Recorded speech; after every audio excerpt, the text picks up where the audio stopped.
Buenas noches, estimados médicos. Gracias por aceptar nuestra invitación. Para Corporación Fara Farmeco es muy importante su presencia y nos entusiasma aportar a la educación médica. Es por ello que hoy nos acompaña la doctora Ailín Margarita Carías Domínguez. Es médico pediatra con especialidad en gastroenterología pediátrica, hepatología y nutrición infantil. Tiene un diplomado en soporte nutricional en el Hospital Italiano de Buenos Aires, Argentina. Es profesor clínico en Universidad de los Andes y profesora de honorem en la Universidad del Bosque. Se desempeña como gastroenterólogo pediatra en la Fundación Santa Fe de Bogotá y también es miembro de Colgant y NASPAN. Así que bienvenidos a este webinar que para Corporación Fara Farmeco es un gusto tenerlos con nosotros.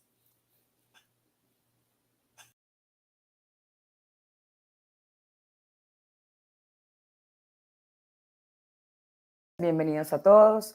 Gracias por tomarse el tiempo para esta clase. Yo soy Ailín Carías, gastroenterólogo pediatra egresada de la Universidad Central de Venezuela.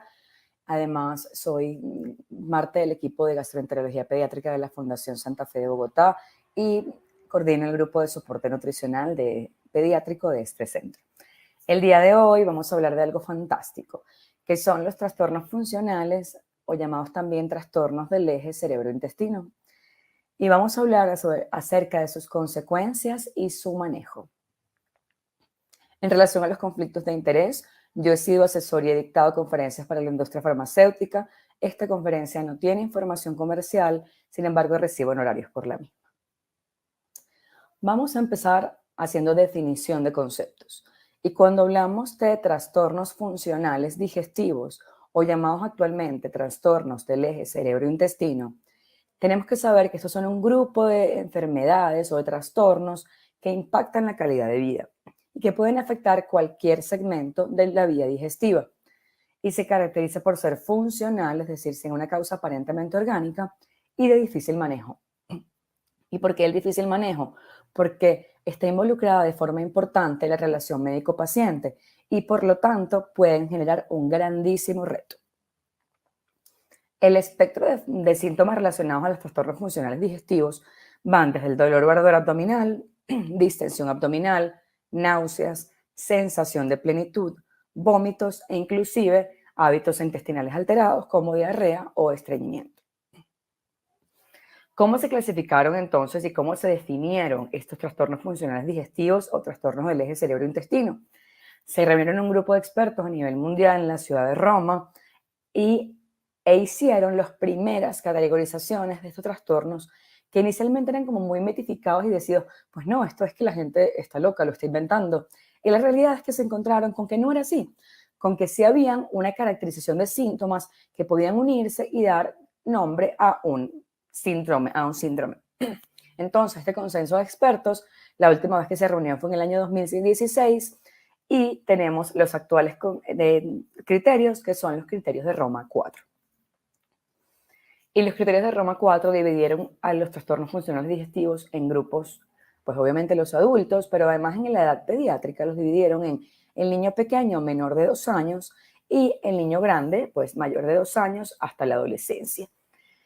Una de las cosas fantásticas que incorporó Roma 4 fue la inclusión de los neonatos dentro del trastorno funcional digestivo.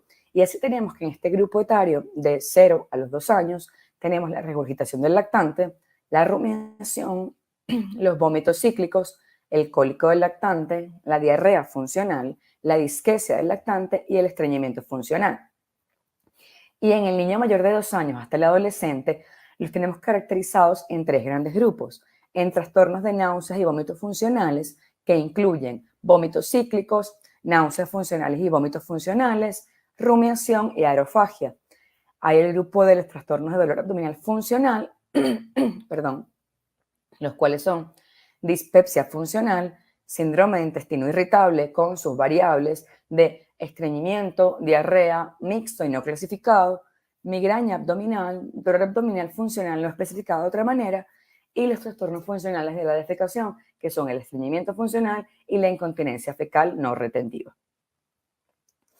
los trastornos funcionales digestivos, como les contaba, impactan la calidad de vida y tienen una alta prevalencia y un alto impacto económico. Además de esto, generamos un menor rendimiento laboral en aquellos cuidadores de pacientes que están comprometidos por un trastorno funcional digestivo. Pueden llegar hasta un 4% de la atención primaria y la prevalencia puede llegar hasta un 40% de acuerdo a los criterios de Roma 4. ¿Cuál es la incidencia por grupos etarios? Entonces, en menores de 4 años tenemos que lo más predominante es la presencia de estreñimiento funcional, seguido del cólico del lactante y después de la regurgitación en la infancia. En estos grupos quiero que no tengan una diferencia entre los niños mayores de 1 a 2 años y los menores de 12 meses. Claramente los menores de 12 meses van a tener cólico del lactante y regurgitación, y aquellos que tienen entre 1 y 2 años, su grupo grande va relacionado en incidencia, de acuerdo al tipo de clasificación, en estreñimiento. Igualmente, cuando vemos en los mayores de 4 años, que son ya pues, los niños más grandes y los adolescentes, nuestro grupo grande está en relación al estreñimiento y a la dispepsia funcional, seguido de un síndrome de intestino irritable.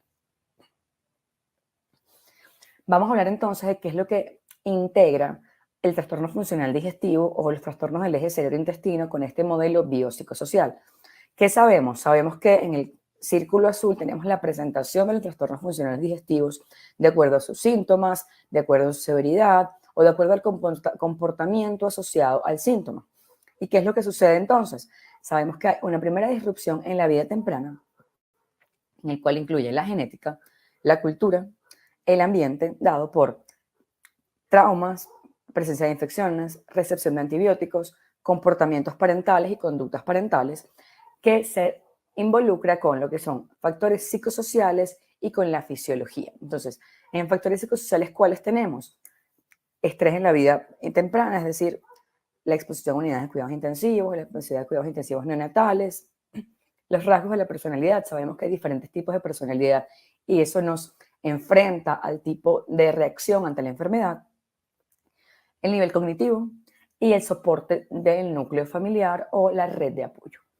En relación a la fisiología, tenemos entonces alteraciones en la motilidad, en la percepción del dolor, ¿ok? Que es lo que ya vamos a llamar más adelante la hiperalgesia o hipoalgesia visceral, la disfunción inmune, la inflamación, la alteración de la microbiota y los cambios en la alimentación o en la dieta. Estos factores psicosociales se relacionan directamente con la fisiología a través del eje cerebro-intestino. Y el eje cerebro-intestino, que es un modelo que vamos a revisar un poco más adelante, es un modelo bidireccional en el cual cualquier alteración a nivel central va a generar síntomas digestivos y cualquier síntoma digestivo puede generar cambios a nivel cognitivo o a nivel emocional. Esto al final se engloba en lo que va a ser la presentación del trastorno funcional digestivo y nuestro desencadenante, que para nosotros fundamentalmente busca el uso del servicio de salud, la funcionalidad del paciente en su cotidianidad, su calidad de vida y, por supuesto, sin olvidar lo que son los costos para el sistema de salud. ¿Qué es la microbiota? Entonces, la microbiota es aquella población microbiana en los diferentes ecosistemas del cuerpo y está compuesta por arqueas, que son microorganismos procariotas unicelulares, bacterias, hongos y virus. El microbioma es el total de microorganismos y el material genético. Entonces, una cosa es microbiota y una cosa es microbioma. La microbiota es la población microbiana en vagina, en intestino, en la piel, en el pulmón, y el microbioma es el total de estos dos órganos y su material genético. Entonces, ¿qué pasa con el microbioma del intestino en general, o sea, de la vía digestiva, y cada una de las microbiotas de los órganos componentes? Sabemos que la forma de parto, donde ya hemos nacido, la genética de nuestros padres, si hacemos o no ejercicio, la presencia de estrés, ¿ok? El uso de antibióticos, el tipo de alimentación recibida por la madre y por el niño, la edad, la motilidad intestinal y la motilidad y la secreción gástrica, así como la respuesta inmunológica, van a interactuar en modificar la microbiota. Entonces, en el estómago tenemos una predominancia de lactobacilos, estreptococos, estafilococos y enterobacterias, ya que el estómago se encuentra en un pH de 1 a 3. En el intestino delgado tenemos un pH de 6 a 7 con una predominancia en duodeno de lactobacilos, estreptococos, estafilococos y enterobacterias. Y ya en el yayuno empieza a aumentar la proporción bacteriana. Entonces, ¿qué es lo que tiene que pasar? Va a ir un aumento progresivo y logarítmico de la cantidad de microorganismos presentes en cada uno de estos ambientes. En el yayuno y en el ilion ya tenemos 10 a la 7 unidades formadoras de colonias, comparados con el 10 a la 3 que teníamos en el estómago, y van a haber bifidobacterias, bacteroides, lactobacilos, estreptococos y enterobacterias. En el colon tenemos un pH de 7 y la proporción bacteriana es la más plural y la más abundante en el cuerpo. Entonces tenemos de 10 a la 10 a 10 a la 11 unidades formadoras de colonias, en las cuales tenemos bacteroides, eubacterias, clostridium, peptostreptococcus, estreptococos, bifidobacterias, enterobacterias, fusobacterias y también la presencia de lactobacilos. ¿Y por qué esto va a ser importante? Porque las modificaciones en esta población bacteriana, en esta microbiota, es lo que pueden generar modificaciones a nivel del microbioma y por lo tanto modificaciones en el eje cerebro-intestino que se pueden traducir en trastornos funcionales digestivos. Hablando entonces de lo que es la normalidad, vamos a pasar a lo que es la disbiosis. ¿Y qué es la disbiosis? La disbiosis es esa descompensación del equilibrio microbiano de la microbiota, es decir, la alteración del estado basal de una microbiota sana va a llevar a un estado disbiótico. ¿Y qué nos puede llevar a la disbiosis? Pues la disbiosis nos puede llevar a múltiples circunstancias, desde infecciones virales agudas, uso de antibióticos, presencia de estrés, modificaciones en la dieta, la presencia de obesidad. Nos puede llevar modificaciones en relación al uso de medicamentos inmunosupresores, nos puede llevar modificaciones en la microbiota, la presencia de factores ambientales, un cambio de donde vivimos, pasar a vivir de la ciudad al campo, del campo a la ciudad, pueden generar condiciones disbióticas que pueden o no traducirse en enfermedad. Hablando de la disbiosis en la microbiota intestinal, tenemos un concepto que es el síndrome, es el sobrecrecimiento bacteriano intestinal, en el cual van a haber modificaciones cualitativas y son frecuentes en los pacientes con trastornos funcionales digestivos. Pueden asociarse claramente a síntomas como dolor abdominal, flatulencia, hinchazón. Y esta microbiota intestinal disbiótica puede causar estos síntomas. ¿Por qué? Porque hay una fermentación de los carbohidratos seguida de una cantidad considerable en la producción de gases. Entonces, ¿qué es lo que sucede? Al cambiar el equilibrio a nivel intestinal, predominan entonces las bacterias que son productoras, pues van a ser fermentadoras de carbohidratos y productoras de gas, y por lo tanto tenemos pacientes con muchos síntomas que pueden estar asociados a SIBO, que es sobrecrecimiento bacteriano a nivel intestinal. ¿Y cómo cuantificamos la presencia de sobrecrecimiento bacteriano? Entonces, la forma objetiva de hacerlo es a través de un aspirado yeyunal que se obtiene mediante endoscopia. Y van a haber un aumento en las unidades formadoras de colonias mayores a 105 unidades formadoras de colonias por mililitro de aspirado yeyunal. Y hay un sobrecrecimiento bacteriano de bajo grado que hablamos mayor a 103, pero menor a 105. Esta forma de obtener el diagnóstico es una forma un poco difícil, pues porque interviene un procedimiento endoscópico, un procedimiento invasivo que no siempre está disponible o no siempre es necesario utilizar. ¿Y cuál es la alternativa tenemos entonces? Tenemos la realización de un test de hidrógeno expirado en el cual tenemos dos sustratos para utilizar. Puede ser la glucosa, puede ser la lactosa. Y estos sustratos nos van a permitir, mediante la administración bioral al paciente, en la cual tiene que tomarse el sustrato, se sopla a través de un dispositivo y se obtienen las partes por millón de ese hidrógeno expirado. Y ese examen es positivo cuando tenemos más de 20 partes por millón.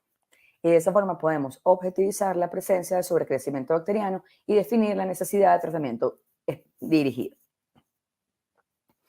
¿Qué es lo que sucede entonces? Hay una alteración del equilibrio microbiano intestinal, eso genera una alteración inmunitaria de la mucosa, con ruptura de la barrera epitelial, que lleva a una hipersensibilidad visceral y se manifiesta como anomalías de la motilidad intestinal. Entonces, aquí tenemos un esquema sencillo de cómo la disbiosis nos va a llevar a un posible trastorno funcional digestivo. ¿Y qué es lo que sucede desde el punto de vista de la motilidad? Que estos movimientos musculares anormales a nivel gastrointestinal impulsan un tránsito intestinal que puede ser retardado o puede ser acelerado. Y esto va en relación directamente con lo que es el síndrome de intestino irritable y sus variables de estreñimiento, diarrea, mixto o no clasificado. Porque además esta misma hipomotilidad o hipermotilidad perpetúa la disbiosis. Y entonces al perpetuar la disbiosis se mantiene constantemente este ciclo en el cual si no lo cortamos, pues va a permanecer la sintomatología e irse aumentando y exacerbando a lo largo del tiempo. El eje cerebro-intestino, como les comentaba al principio, es un eje bidireccional. Y cuando hablamos de la microbiota, es decir, desde el intestino al cerebro, tenemos que hay cambios en la producción, y la expresión y renovación de neurotransmisores, como serotonina y GABA, y también en el factor neurotrófico. Hay protección de la barrera intestinal y la integridad de las uniones estrechas. Recordemos que el intestino está formado, pues el enterocito tiene que mantener sus uniones pegadas y bien estrechas para evitar la permeabilidad intestinal o lo que es el intestino permeable o leaky gut, que se encuentra en la literatura en inglés. Ocurre también la modulación de aferentes sensoriales entéricos porque está involucrado en el eje de cerebro-intestino, células enterocromas fines y sistema nervioso autónomo, así como el sistema nervioso entérico. Entonces, claramente, recordemos que el intestino es nuestro segundo cerebro y al ser nuestro segundo cerebro, pues tiene la secreción de neurotransmisores que vamos a verlo en la siguiente para el eje cerebro-intestino, pero del intestino al cerebro. Manteniendo lo que es la regulación desde el intestino, hay la presencia de la producción de metabolitos bacterianos y la regulación inmunitaria de la mucosa por su producción per se de inmunoglobulinas. ¿Qué ocurre del cerebro a la microbiota? Puede haber alteración de la producción de moco y biofilm, ¿okay? Alteraciones de la motilidad, de la permeabilidad intestinal y de la función inmune. Y hablando entonces de nuestro eje cerebro-intestino, ¿qué es lo que pasa entonces? Las vías son bidireccionales y aquí tenemos un ejemplo de cómo esta vía bidireccional va a tener relación inclusivamente con enfermedades neurológicas en las cuales hay entrada de metabolitos directamente pues, del intestino al cerebro, hay una recepción, una actividad alterada de los receptores y va a haber una neurotransmisión alterada. ¿Cuáles son los caminos de esta? ¿Cuáles son las vías del eje cerebro-intestino? Hay una vía inmune, una vía neuroendocrina, la vía, como les comentaba, del sistema nervioso entérico, de la vía circulatoria y del nervio vago. ¿Y qué es lo que va a secretar entonces? Péptidos, hormonas neuroactivas, sustancias derivadas de la microbiota, o sea, productos propios de estas bacterias y metabolitos también derivados de la microbiota, y eso lo vamos a revisar. ¿Y qué pasa con esto? Que cuando hay esta alteración de este cerebro-intestino, se ha documentado ampliamente que pueden haber relación con enfermedades neurodegenerativas y alteraciones neuropsiquiátricas. Permiso.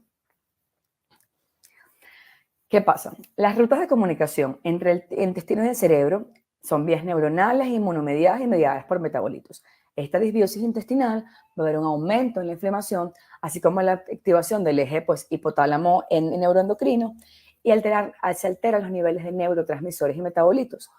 Y esto genera una señalización anormal a través del nervio vago.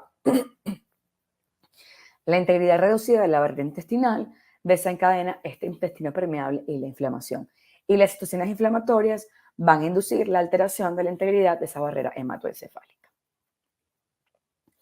¿Y cuáles metabolitos y cuáles sustancias entonces intervienen en este eje cerebro-intestino que puedan tener desencadenantes a nivel sindromático y sintomático? Lo primero son los ácidos grasos de cadena corta, ¿okay? Que son metabolitos primarios que se producen de la fermentación de la fibra dietaria, es decir, de nuestra alimentación. Estos ácidos grasos de cadena corta, que son butirato, acetato y propionato, modulan la interacción a través de receptores acoplados a proteína G.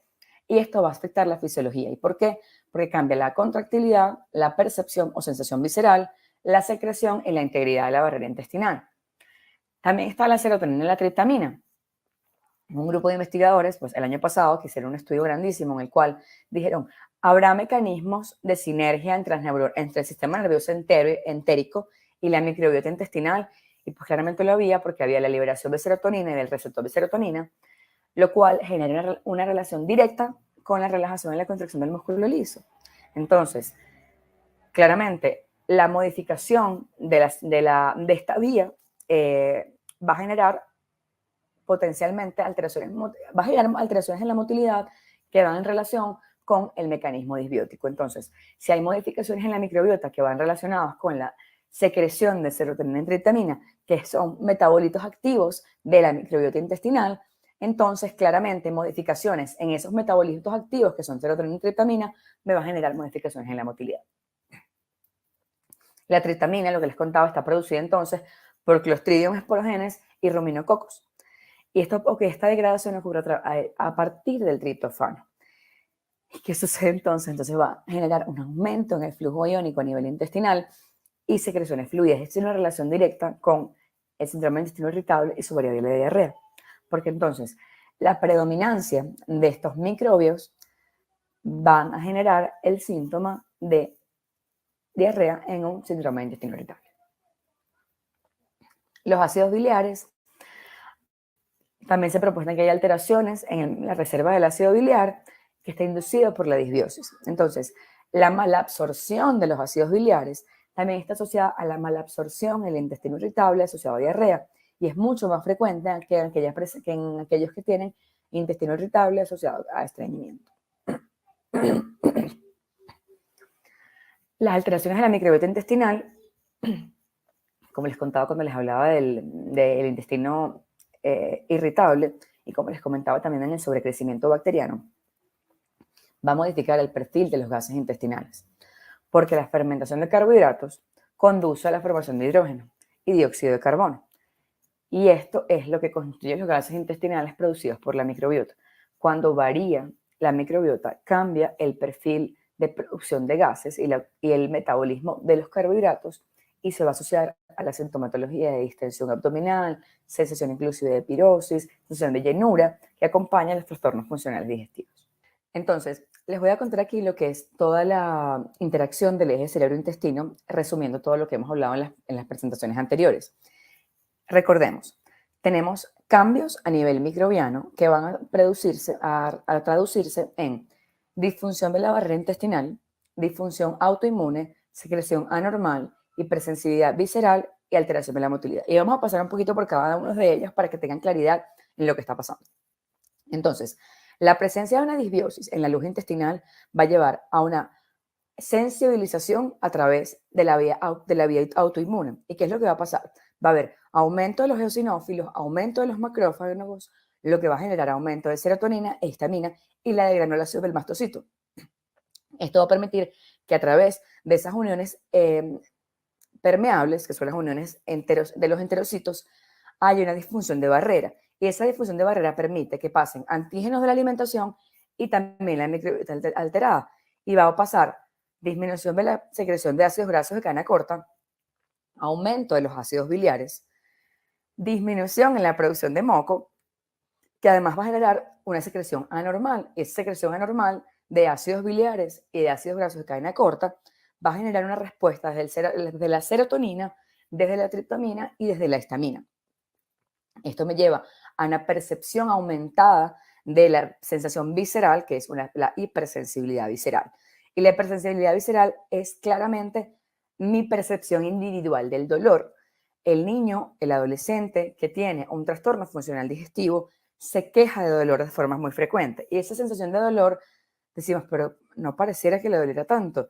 Y la realidad es que tenemos un intestino que está muchísimo más sensible, por decirlo de alguna manera, y mi percepción central del dolor está alterada.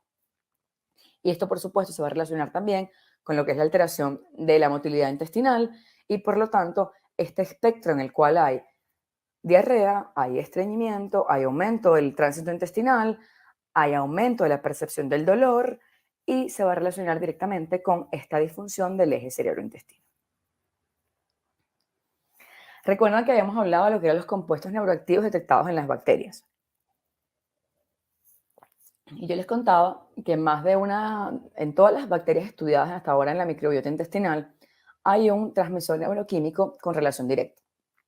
Y aquí les traje los lactobacilos y bifidobacterias SP, o sea, especies, tienen como compuesto neuroactivo el GABA. Bifidobacterias infantis, streptococcus, escherichia, enterococos, lactococcus, lactobacilos y cándida, serotonina. Clostridium y ruminococos, tritamina. Escherichia coli saccharomyces, norepinefrina. Escherichia coli, bacilos, lactococos, lactobacillus y serratia van en relación a la producción de dopamina. Lactobacillus y bacilos también hay producción de acetilcolina. Lactococos, lactobacillus, streptococos y enterococos de histamina. Entonces, de acuerdo a los diferentes autores, fíjense que tenemos neurotransmisiones directamente relacionadas, es decir, nuestro estado disbiótico va a generar cambios en la neurotransmisión, va a generar cambios a nivel cerebro-intestino que me van a generar una respuesta bioquímica. Y esa respuesta bioquímica claramente se va a traducir en sintomatología. Entonces, esto no es un mito, esto está claramente estudiado, esto está claramente difundido. La disbiosis intestinal o la eubiosis intestinal va a generar síntomas y van a ser capaces estos microbios de generar compuestos activos que se van a relacionar de forma directa con los síntomas de los trastornos funcionales digestivos. Y cuando hablamos de microbiota y enfermedad, y cuando hablamos de microbiota y enfermedad mental directamente, sabemos que la alteración en el perfil de la microbiota en el estrés es que aumentan los Clostridium, disminuyen los bacteroides, aumentan los silobacterias. Entonces, mire cómo tenemos la posibilidad potencial de poder hacer una intervención, que es lo que estamos estudiando en este momento, para poder tratar condiciones psiquiátricas y neurológicas, hablando de la parte neurológica, para poder modificar la calidad de vida, el pronóstico, la atención en salud, el costo país de la enfermedad. Entonces, es fantástico como en pacientes con trastorno de espectro autista también tenemos aumentado la cantidad de Clostridium, tenemos aumentado la cantidad de rominococos, están disminuidas las bifidobacterias, están aumentados los rominococos. Entonces, todas esas cosas van en una oportunidad de intervención a la actualidad y en el futuro cercano. ¿Y qué es lo que pasa con mi intestino disbiótico? Entonces, aquí les voy a traer lo que es el perfil de trastornos funcionales digestivos en relación a síndrome de intestino irritable. En la diapositiva que está a la derecha de su pantalla, en la lámina, en el rectángulo que está a la derecha de su pantalla, van a ver las condiciones de disbiosis que modifican el perfil de síntomas y la presentación del paciente con un intestino irritable. Normalmente, como les contaba, en el intestino delgado va a haber estreptococos, lactobacilos, enterobacterias. Y en el colon vamos a ver Clostridium, Bacteroidetes, rominococos. Como les conté cuando les contaba la proporción normal de colonización bacteriana en el intestino, vamos de menor a mayor, en la medida que pasa desde la válvula ileocecal hasta el colon. Entonces, fíjense que cuando tenemos un intestino irritable asociado a diarrea, aumenta la cantidad de hidrógeno, aumenta la cantidad de metano. Entonces, si tenemos diarrea, aumenta la cantidad de hidrógeno. Si tenemos estreñimiento, aumenta la cantidad de metano. Si tenemos estreñimiento, disminuye el butirato, ¿ok? Disminuye el propionato. ¿Qué pasa también? Disminuye el perfil de ácidos biliares, disminuye la secreción de moco. Entonces, disminuye la presentación de células goblet, que son las células circulares. Entonces, cuando tenemos diarrea, tenemos el perfil también alterado. Y lo que ocurre entonces es el aumento del butirato, aumento de los ácidos biliares, aumenta la secreción de moco. Entonces, como vemos que este perfil de una microbiota disbiótica se va a relacionar directamente con nuestra secreción de metabolitos activos y por lo tanto van a haber síntomas. Cuando hablamos de microbiota de enfermedad, entonces, los que les comentaba en la enfermedad neurológica, de cómo se relacionaba directamente los cambios disbióticos con enfermedades. Lo mismo pasa en el intestino. En el intestino estamos todavía averiguando muchas cosas, pero E. coli, Salmonella, Clostridium, enterobacterias producen sulfuro de hidrógeno. Y esto es altamente tóxico para la célula y que va a generar una motilidad alterada, con secreción anormal, hipersensibilidad visceral y disfunción inmunitaria intestinal. Ruminococos, Arquemancia, los ruminococos son muchos, están asociados con la integridad de la mucosa y la secreción intestinal. Y en condiciones susceptibles, vamos a hablar un poquito de lo que es una condición susceptible. Una condición susceptible es estados postinfecciosos, inmunosupresión, cambios importantes en la dieta, aumentos importantes de peso, a pasar de estar eutrófico a obesidad, hacen que la presencia de este patógeno dañino o el consumo de alimentos altera la función de barrera de la microbiota intestinal. Y algo que está súper descrito es el síndrome de intestino irritable postinfeccioso. Entonces, pacientes que eran previamente sanos tuvieron una infección aguda por E. coli, tuvieron una salmonelosis, tuvieron una diarrea por vibrio, tuvieron una diarrea por adenovirus, van a modificar el perfil de la microbiota. ¿Y esto que va a generar? Una reacción inflamatoria que va a generar en ese estado de disbiosis una respuesta de funcionalidad y la presencia del trastorno funcional digestivo. Como les contaba, la barrera deteriorada, los patógenos o antígenos alimentarios cruzan entonces la barrera intestinal y desencadenan una respuesta TH2, que va mediada por eosinófilos y mastocitos. Y esto lleva a la desgranulación de los eosinófilos cerca de las fibras nerviosas, que se encuentra responsable de la contracción muscular y el dolor abdominal. Hasta ahora hemos hablado solamente de fisiopatología. La hipersensibilidad visceral es un contribuyente súper crítico a los síntomas del trastorno funcional digestivo porque nuestra percepción amplificada resulta en la sensación exagerada al dolor y al ardor, que es lo que siempre pensamos, pero pareciera que no le doliera tanto, pareciera que no estuviera tan enfermo. Y la verdad es que este dolor llega a ser incapacitante y los niños dejan de ir al colegio y los papás dejan de ir al trabajo. Y eso genera un impacto económico en el país. Esta desregulación, como para concluir la parte de fisiopatología, es el subconjunto de pacientes con trastornos funcionales digestivos, incluye alteración entonces del perfil de secreción de dopamina, serotonina, ácido aminobutírico, acetilcolina.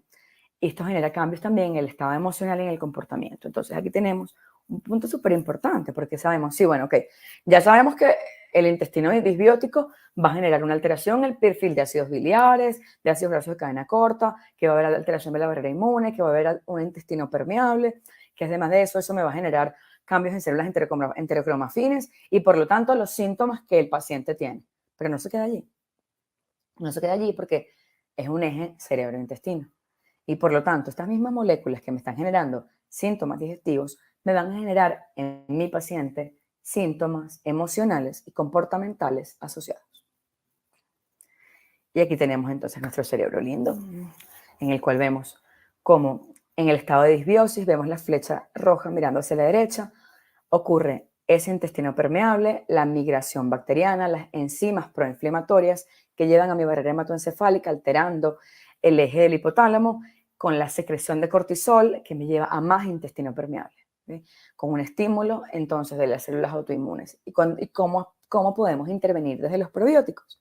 Entonces, desde los probióticos podemos hacer una modulación de ese estado disbiótico generando un cambio en el perfil de ácidos grasos, un cambio en el perfil de neurotransmisores, lo que se va a comunicar a través del nervio vago y el sistema nervioso entérico con estas células inmunes, con esta secreción de citoquinas y por lo tanto modificar y mejorar este cuadro. Aquí les voy a dar dos ejemplos claramente de cómo se modificó esta microbiota. Entonces, en presencia disbiótica con la presencia de Helicobacter pylori y Escherichia coli, lo que ocurre es aumento en la secreción de toxinas proinflamatorias y metabolitos tóxicos. Y en el estado de salud en el cual tenemos predominio de bifidobacterias y lactobacilos, van a disminuir la presencia de ansiedad, disminuir inclusive los episodios convulsivos asociados a síndromes convulsivos, disminuir mejorar el periodo de atención y disminuir los déficits de atención, y disminuye la neurodegeneración asociada a la disfunción motora. Entonces, ¿cómo podemos, mediante la modificación de la microbiota, que tenemos varias formas de modificar la microbiota, que lo vamos a ver ahorita a través de los probióticos, a través de la alimentación, otras cosas, podemos modificar el curso de la enfermedad? Esta es una lámina un poco cargada, pero lo que les quería mostrar era el mismo perfil en el cual cómo modificaciones en esta microbiota se van a relacionar con alteraciones del eje cerebro-intestino y por lo tanto la presencia de un trastorno funcional digestivo o trastornos del eje cerebro-intestino. Y ya habíamos hablado del intestino irritable, pero aquí les quiero contar un poquito de lo que es el sobrecrecimiento bacteriano. Y como en estado de sobrecrecimiento bacteriano, lo que tenemos es bacterias que son productoras de hidrógeno. Y es puede ser inclusive la misma microbiota de este paciente, pero sencillamente modificados en el perfil de abundancia, ¿ok? Entonces, esto es hablando de esa expresión directamente de metabolitos en relación a la presencia de microbios. Aquí tenemos entonces, por ejemplo, el butirato producido por la blasia, el butirato producido por las fecalobacterias. Tenemos, por ejemplo, la Escherichia coli, que es productora de hidrógeno, lactobacillus, que es productor de ácido láctico, por lo tanto lo podemos llevar a nuestra funcionalidad en la enfermedad. ¿Qué es lo que queremos? Queremos un estado en el cual la microbiota esté regulada a través de una microbiota eutrófica, en el cual hay menos permeabilidad intestinal, hay menos toxemia, hay mayor salud intestinal. Y en el estado disbiótico lo que sabemos que ocurre entonces es que está aumentada la permeabilidad, aumentada la endotoxemia y aumentada la diarrea. Y hablemos entonces de lo que es las intervenciones terapéuticas dirigidas a la microbiota para el trastorno funcional digestivo. Entonces, primero tengamos que el probiótico es todo microorganismo que en condiciones adecuadas es capaz de producir un efecto beneficioso para el paciente. ¿Y qué pasa? ¿Cuál es su objetivo? Porque tiene el potencial de normalizar las vías neuronales mediadas por metabolitos, la disbiosis intestinal, los niveles alterados de neurotransmisores y los metabolitos bacterianos, la integridad reducida de esa barrera intestinal, que sabemos que tenemos un intestino permeable, y que las situaciones inflamatorias que van a inducir esa alteración de esa integridad de la barrera también, pero a nivel hematoencefálico. Hay muchísimos estudios que dicen que cepas probióticas específicas, como bifidobacterias animales, DN 1730, 10154, bifidobacterias lácteas, DN 173, y probióticos multiespecie en los pacientes con síndrome de intestino irritable. Un estudio que se hizo en la Universidad de Reno, en Nevada, en el cual decía que el tratamiento con Lactobacillus gasseri o LL27116 cambió la composición de la comunidad microbiana en el fluido gástrico, como se encontraba en sujetos sanos a nivel gástrico, ¿ok? Y otro dijo que el tratamiento con probióticos que contenían Bifidobacterius lactis aceleraba el tránsito intestinal y mejoraba los síntomas en síndrome de intestino irritable con estreñimiento. También hay un estudio de intervención en el cambio de una disminución de la secreción de metano en el aliento a través del tratamiento de rifaximina o neomicina. Entonces, es el uso de antibióticos dentro del espectro de tratamiento para trastornos funcionales digestivos, o en este caso el sobrecrecimiento bacteriano, que no está dentro del trastorno funcional digestivo, pero esto llevó a la mejoría del estreñimiento per se y en el paciente con síndrome de intestino irritable con estreñimiento. Entonces, como el tratamiento antimicrobiano modula la microbiota, que va a llevar a cambios en el perfil del sobrecrecimiento bacteriano y como consecuencia mejora el intestino irritable asociado a estreñimiento y el estreñimiento funcional. En este estudio, que está publicado por el doctor Calomari en el 2018, hablaban Lactobacillus reuteri reduce significativamente el tiempo de llanto en los niños de 1 mes comparados con placebo. Y este efecto se mantuvo por 3 meses. Entonces, aquí tenemos llanto asociado a cólico del lactante. Entonces, el número de regurgitaciones igualmente referido por este grupo de investigadores fue mucho menor en el número de aquellos que recibieron Lactobacillus reuteri en comparación con el placebo. Esta guía que fue publicada en el 2020, en el cual se relacionó probióticos en pediatría, es una revisión sistemática fantástica por el doctor Van de Plas y el doctor de Puter, en el cual dijeron, en relación al cólico del lactante y regurgitación, la administración del Lactobacillus reuteri 17938 de 10 a la 8 unidades formadoras de colonia al día por un periodo de 21 días hasta 30 días en niños que reciben lactancia materna tiene un impacto positivo en la prevención del cólico del lactante y de la regurgitación. Sin embargo, este efecto no se vio de la misma manera en aquellos niños lactantes y neonatos que recibían fórmula infantil. En relación al estreñimiento, no hay, hasta el momento, cuando se hace esta publicación, dicen no hay un efecto significativo de los probióticos en el estreñimiento. nuevamente, entonces, haciendo la revisión de acuerdo a este artículo y los autores, prevención y tratamiento del cólico del lactante, todos dicen que es un efecto positivo en pacientes que están amamantados. Sin embargo, en aquellos que reciben fórmula, no están seguros que sea una intervención a favor. No dicen que sea una intervención en contra, sin embargo, dicen el efecto positivo verdaderamente con esta cepa, en esta cantidad de colonias, unidades formadoras de colonia, y por este periodo de tiempo lo vemos positivo en aquellos pacientes que reciben únicamente lactancia materna. En regurgitación y prevención de la regurgitación, dice, aunque algunos datos pueden sugerir la positividad de administrar Lactobacillus reuteri 17938, todavía falta suficiente evidencia para considerar la administración de rutina en el manejo de la regurgitación. Entonces, si bien hubo unos efectos positivos, ellos dicen que aún la evidencia es insuficiente para hacer una recomendación en el paciente que está sano y que queremos prevenir que suceda. Este artículo acaba de salir. Este artículo es la revisión de la Sociedad Europea de Gastroenterología, Patología y Nutrición Pediátrica en relación a probióticos en la infancia. Acaba de salir y que tiene 2 semanas. Entonces dice, Lactobacillus reuteri DSM 1938, al menos 10 a la 8 unidades formadoras de colonia al día durante 21 días para el tratamiento del cólico infantil en lactantes amamantados. Evidencia moderada, recomendación débil.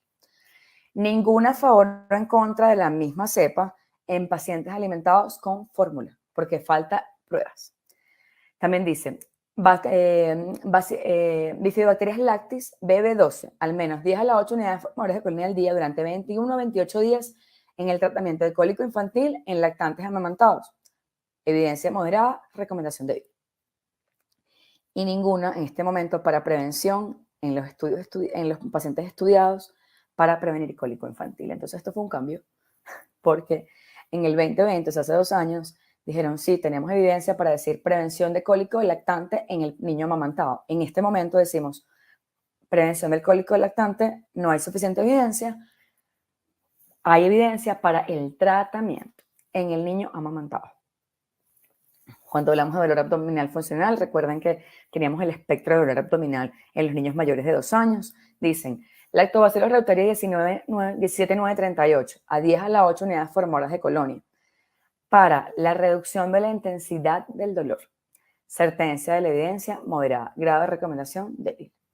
También dice, Lactobacillus rhamnosus GG 10 a la 9 unidades formadoras de colonia 2 veces al día para la reducción de la frecuencia e intensidad del dolor en niños con síndrome de intestino irritable.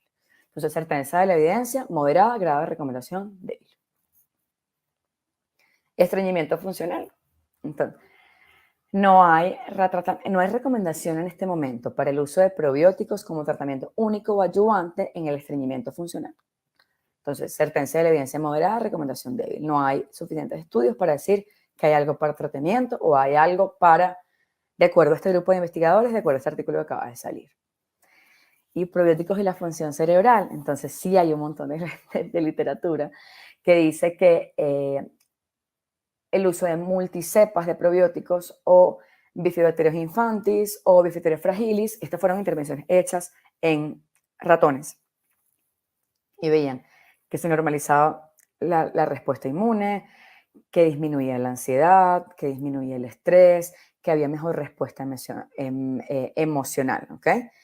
Y en relación a ratones, recuerdan que fueron los ratones, vimos en pacientes que tenían ansiedad y trastornos de ansiedad, la presencia de multicepa funcionaba. ¿Qué veían en los humanos? Decían, en el outcome que nos interesa a nosotros en el trastorno funcional digestivo, decíamos, el efecto del probiótico, por ejemplo, Lactobacillus casei shirota, durante 5 semanas reduce el estreñimiento, mejora el estreñimiento.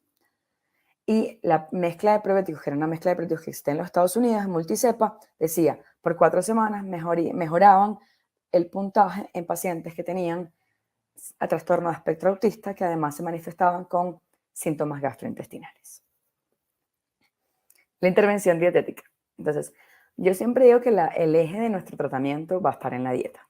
Pero, ¿cómo reanudamos una microbiota sana? Entonces, reanudamos una microbiota sana, una microbiota no disbiótica, ofreciendo mayor alimentación natural, una dieta más orientada a alimentos no procesados y disminuir el consumo de azúcares refinados, el consumo de colorantes, disminuir el consumo de alimentos que son más asociados a la alimentación occidental e irse más hacia una alimentación mediterránea en el cual haya consumo de granos, consumo de grasas buenas, consumo de proteína de origen animal en las cantidades necesarias de acuerdo al consumo familiar. Hay una revisión en relación a lo que es una dieta llamada la dieta FODMAP. La dieta FODMAP es una dieta que tiene modificación de los oligosacáridos, disacáridos, monosacáridos y polioles fermentables, que se ha discutido mucho si puede tener utilidad en el síndrome de intestino irritable. ¿Qué pasa con la dieta FODMAP? La dieta FODMAP es una dieta altamente restrictiva que tiene que ser llevada a la mano con un nutricionista. No puede ser implementada, haga FODMAP, no. FODMAP es una dieta que para nuestros niños y también para el adulto es un riesgo nutricional. Entonces, si se decide iniciar una dieta FODMAP para hacer la prueba terapéutica, hay que hacerlo con el acompañamiento imprescindible de nutrición. Sin nutricionista no se puede hacer dieta FODMAP. Sin nutricionista no se puede instaurar una dieta vegetariana en un paciente porque sabemos que las dietas ricas en fibras aumentan los ácidos grasos de cadena corta y entonces inhibe la colonización por bacterias en el intestino, por bacterias patógenas. Pero ¿cómo llevamos? O sea, no, yo en verdad, desde esto sí viene desde la experiencia, la instauración de una dieta vegetariana es un altísimo riesgo para nuestro paciente. La instauración de una dieta de FODMAP es un altísimo riesgo para nuestro paciente. Son intervenciones que se pueden tomar en cuenta, que se pueden hacer y que tienen evidencia para hacerlas. Sin embargo, hay que hacerlas de forma adecuada. Entonces, también aquí hay este artículo fue publicado en el año 2016 y lo que decía era la administración de una fórmula, parcialmente hidrolizada con un bajo contenido de lactosa en los niños con trastornos funcionales digestivos. Y decía este artículo que la administración de este tipo de fórmula puede generar una mejoría en los síntomas, inclusive en la primera semana, en vómito, flatulencia y llanto. ¿Ok? Entonces, pero no es suficiente evidencia. Entonces, se los traje porque es una práctica muy cotidiana, el cambio de fórmulas porque el niño tiene cólico lactante, porque el niño tiene una disquesia funcional, y lo que sabemos verdaderamente es que estas son condiciones que van a ser transitorias, que tienen un carácter benigno y que modificaciones en la fórmula infantil o en el patrón de lactancia materna sí van a generar cambios a mediano y largo plazo en nuestros pacientes. Entonces, la recomendación en verdad está dada a normalizar la dieta, a no restringir la lactosa y no restringir la fructosa sin evidencia de mala absorción en los niños más grandes, porque entonces llegan niños que tienen dolor abdominal, que les han quitado la leche, el gluten, las frutas, el pan, todo se lo han quitado. Y lo que hacemos es poner a nuestro paciente en una condición de riesgo nutricional o inclusive llevarse a la desnutrición sin la suficiente evidencia para poder hacer estas intervenciones. Entonces, la intervención dietética va orientada a una alimentación completa, balanceada, en la cual están incluidos todos los grupos de alimentos y se disminuye el consumo de lo que son alimentos superfluos, ricos en grasa, ricos en azúcar, ricos en colorantes. Hay terapias complementarias, por supuesto, además de lo que es la terapia psicológica como tal, que no es una terapia no estudiada, es decir, hay evidencia científica que relaciona la mejoría del trastorno funcional digestivo, sobre todo en el niño mayor de 2 años, con la intervención psicológica y psiquiátrica.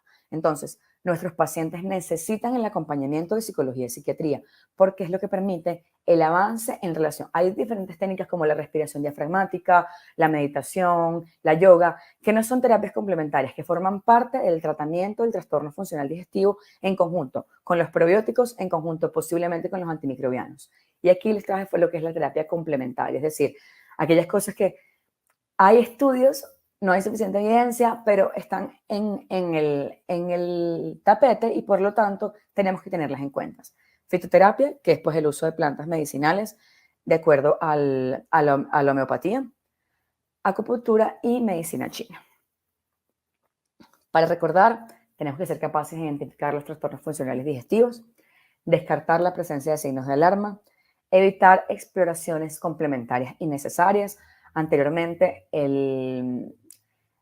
los trastornos del eje cerebro-intestino eran el último diagnóstico. Ahora sabemos que podemos hacer este diagnóstico desde el principio. Hay que explicar a la familia en qué consiste, cuál va a ser su evolución, cuáles son las posibles terapias a hacer, cuáles son las formas de trabajar. Hay que explicar los signos de alarma y sobre todo tenemos que tranquilizar a la familia. ¿Okay? De explicarles que la funcionalidad no es que la gente está loca, que no existe. No, la funcionalidad es una realidad. La funcionalidad es una disfunción del eje cerebro-intestino y una modificación en el estado de eubiosis intestinal, lo que lleva a múltiples desencadenantes, que es lo que hemos hablado durante toda la presentación. Para mí ha sido un placer dar esta conferencia. A partir de este momento estoy atenta a sus preguntas y espero poder haber podido pues, llenar sus expectativas en relación a la conferencia. Que tengan un muy feliz día.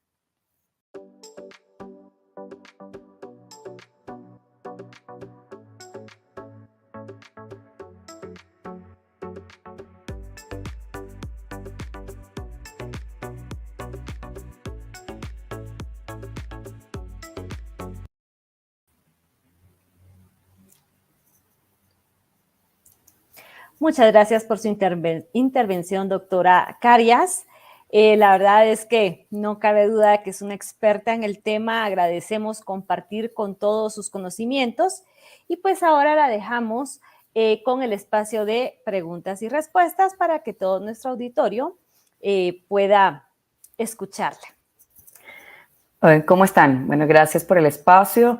Vamos a empezar entonces con las preguntas. Aquí veo una pregunta que dice, no sé si todos la pueden leer, solamente las puedo leer yo, entonces la voy a leer en voz alta ante la duda. Dice, el uso de probióticos en niños como los que traen las leches comerciales. Bueno, las fórmulas comerciales han en los últimos años desarrollado formas de fortalecer o de pues, optimizar sus fórmulas infantiles agregando probióticos de diferentes cepas. La realidad es que la estabilidad del probiótico dentro de la cepa, dentro de la presentación comercial que viene en polvo, no está completamente asegurado, ¿ok? Sin embargo, la industria farmacéutica hace el énfasis que sí, que la cantidad de unidades formadoras de colonias que se entregan en la fórmula infantil, que está pues modificada, sí es una cantidad adecuada. Lo que sabemos es que esta modificación de las fórmulas infantiles con adición de probióticos no es una acción terapéutica, es decir, es una acción profiláctica.